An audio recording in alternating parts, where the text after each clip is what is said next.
So I just did an Amazon FBA video with the homie Carter right here. Yeah. And you know, he wants to share the top 5 things you need to know before you start an Amazon FBA business. You know, get that free 99 knowledge. So Carter, what's tip number 1, man? So tip number 1 is choosing the right business model. When it comes to selling on Amazon, there's a couple different business models you can choose from. You have wholesale, you have private label, you have reselling, you have retail arbitrage. Might be missing one, but there's a bunch of different business models. But as a complete beginner, someone that doesn't have much capital or maybe any previous online sales experience, I highly recommend you pursue the reselling route. This is going to allow you to start with the least amount of money possible and start making the highest profit margins out of any of the business models. Reyes and I made a crazy ride-along video today. We were able to buy books for $2 to $4, and some of those books were selling for $20, $25. Some of them selling for upwards of $45 to $50 on Amazon. There's not many different business models where you can take $2 and turn it into $50. All right, man. Hey, well, let them know. What do you do? So I'm a full-time reseller. I used to do private labeling in the past, but right now I do a variation of reselling. I consider it like hype reselling, but essentially it's retail arbitrage on steroids. Ooh. I find a product, and instead of just going to a couple stores in my area, I clear out all the cities in my area. And Reyes and I are gonna make a video. Like, for instance, I was selling vitamins during COVID, and I would go to cities and I would buy anywhere from 300 to 400 packs of vitamins to sell on Amazon, and they were selling like hotcakes. So I do like a variation of reselling. There you go, and we're about to drop that video real soon. Yes. So make sure to subscribe and like and go show them some love as well. But hey, what's tip number 2? So tip number 2 is the process of setting up your Amazon seller account. And honestly, I think this is the hardest process to start an Amazon business, is just getting your account set up. Now, it's fairly easy. There's 2 different seller plans you can choose from. There is the professional seller plan and the individual seller plan. The individual seller plan is free. Each item that you sell on Amazon, you just have to pay a 99-cent fee.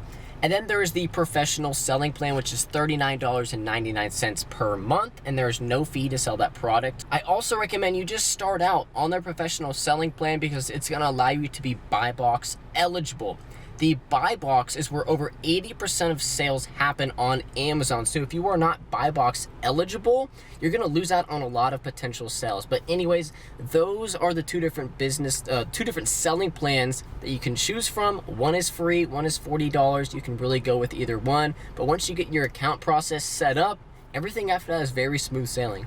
Oh man, you kind of scared me, Carter. How hard is it to set up an Amazon account? Like, I gotta show pictures of my ID?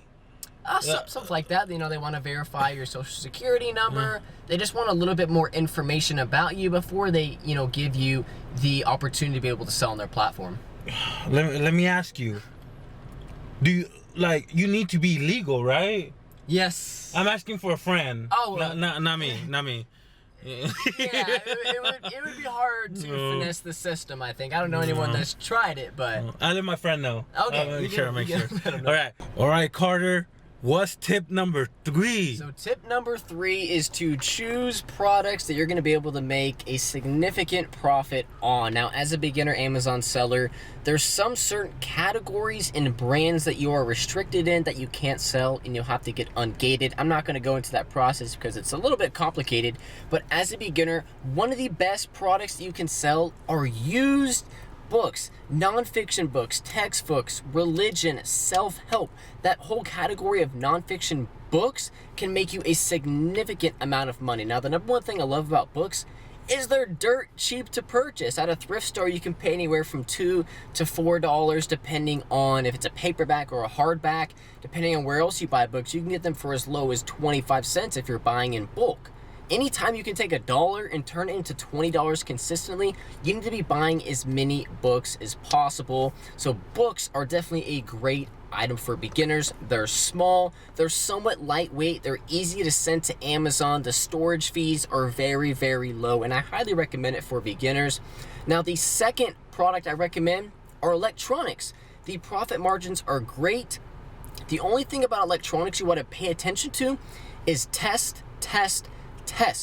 The most important thing about electronics is you need to make sure that it properly works before you sell it, especially with used items. Try your best to test it out, make sure that the whole system, the whole item works before you go through the process of listing it and selling it on Amazon, so by the time the customer gets it, it actually works and it's not broken or missing parts or anything. The only thing that I'll say about electronics is they do have a little bit of a higher return rate, just because it's a little bit more complicated of an item to work and to actually operate. Hey, there you go. So if you want to start an Amazon account, start with books, start with electronics, see if you like it, see if you make money, and if you do, keep growing it.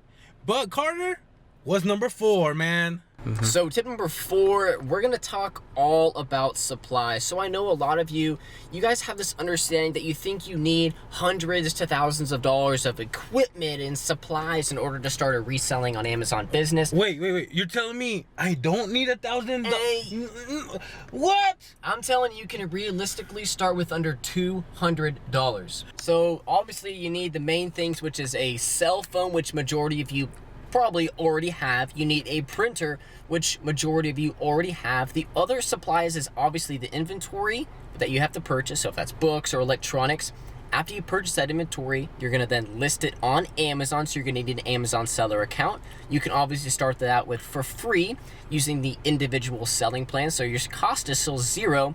The only other cost associated is going to be your ship cost to Amazon. So you're going to need to pay for boxes. Essentially, you're going to ship all of your items to the Amazon FBA warehouse, where they will be stored and then eventually sold. And the beautiful thing is, after they sell on Amazon, the Amazon fulfillment team then picks, packs, and ships that product to the customer. Let me ask you this. Do you think people should ship stuff themselves from home when they get started, or try to figure out the whole Amazon FBA as soon as possible? So I would say do a little bit of both, but it really depends on the product. If you're selling something that is maybe trendy, or that only has a profitable time to sell it, anywhere from a couple weeks to 2 months, maybe you merchant fulfill it, you list it and you ship it yourself. But if you are starting to push out volume where you're selling more than 20 to 30 units a day, or maybe you already have a part-time job, or maybe you're in school, you don't really have that luxurious time on your hands to be shipping stuff out every day, that's when you can use FBA. So you can take one day to ship out all of your items to Amazon, and then you never have to touch them again, because Amazon is going to store them. While they're being stored, they're for sale on Amazon. And after someone buys your product, Amazon's fulfillment team is going to pick, pack, and ship that product. There you go.